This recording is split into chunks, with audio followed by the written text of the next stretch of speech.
Your secrets, if you really look at yourself, you would be speechless. What happened to being doctors and teachers? What happened to being your brother's keeper? Nowadays kids more worried about... Hey guys, Zypra here again, and this is the second video in the series. So today is going to be Paladin. I'm going to be covering both Holy and Ret. Ret is where you deal damage to enemies, and Holy is where you heal your targets. So as Holy, you've got this little bar here below your portrait that is Holy Power, and you can build that up from your heals to do bigger heals. So without further ado, I'll get started on this. So you've got a nice little sprint there as well. I thought I'd just point that out as we start. So Holy Light takes a long time to cast. It's one of your longest casts. You've got Flash of Light as well that you can use. There's Holy Radiance, that is also a cast. Then you get a proc for your Holy Shock, and you can use that as well. What that does is it deals damage to an enemy or heals an ally and grants some Holy Power. Holy Shock is double the normal crit chance. So you have the chance to crit basically a bit more than often. You could put Beacon on someone else as well. For example, I'll give that person Beacon there. If I heal myself, it should heal her as well. There we are. She gets a bit of my healing, as that's what Beacon does there. Now I just got to work out how they actually build that up. Okay, so you got a bit of Holy Power from Holy Radiance there. Do it again, you get some more. Do it again, you get some more. If you have one Holy Power apparently, then you get Eternal Flame. You don't need to have Eternal Flame, that's the talent that I took because I was just popping down random talents. You can also take Sacred Shield and Selfless Healer, but I just decided to take Eternal Flame. Fist of Justice is a stun, a bit like in the last video with the Warrior Shockwave or Stormbolt. It does the same kind of thing there. Freedom breaks you out of roots and snares, that kind of thing, movement impairing effects basically. So if I got rooted by that mage in a Frost Nova, you'd sit around my feet and I wouldn't be able to move freely around like this. I'd be stuck there. So I just freed myself out of that, and it's got 2 charges. You got a bop here, which reduces, or sorry, completely abolishes all damage from melee targets. So if you're against Kitty Cleave, which is the warrior and the feral in freeze, bop yourself like that, they can't do any damage to you, and then you just cast away.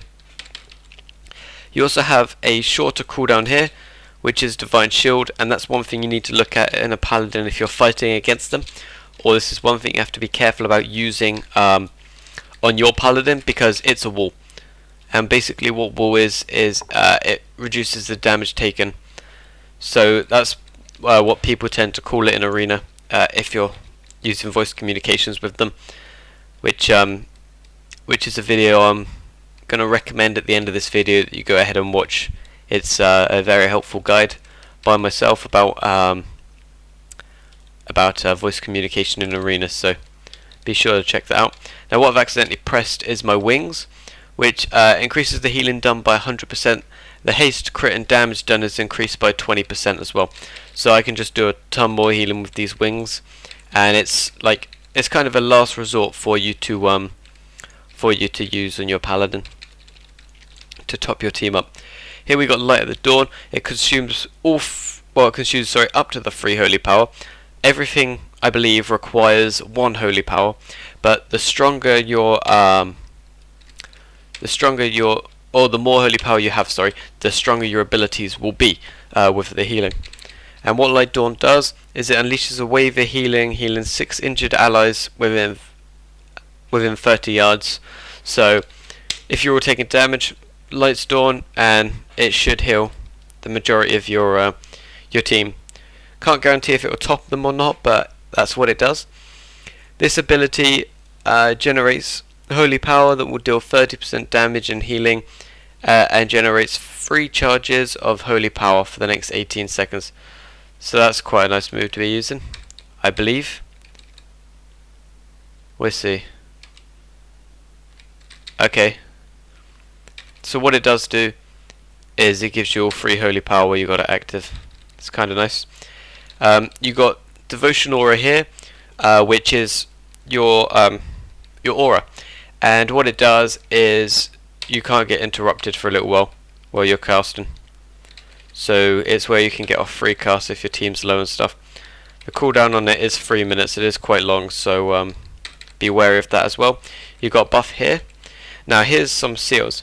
This seal here fills you with holy light, causing your melee attacks to deal 10% additional holy damage. So this is if you were, for example, on your in your arena game, even spacing out there, you can just go in, deal damage as well to help your team get the kill if you want to. But what you want to be careful of if you do that is you don't want to tunnel vision the damage so much that your team die because you're trying to go for the kill, because that never works out in your favour. And this seal of insight here is for your healing, and your seal of command, as I said, is for the damage, so that'd be something to keep in mind. But yeah, basically what a holy paladin does, and I believe it's the same for rep, but we will find out in the next video. It's basically just you get more damage and stuff, or more healing with your holy power. And you've got a bubble, provides immunity to damages, interrupts and stuff for you to free cast there as well. That's a pretty big cooldown, so be careful with how you want to make use of that one.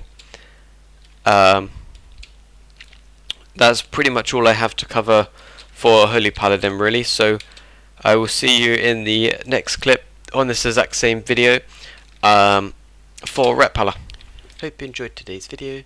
If you did, be sure to hit that subscribe button in the middle of the screen. I also have my suggested video on the left and my previous video on the right, so you can go ahead and watch those as well. Thank you very much for watching, and bye for now.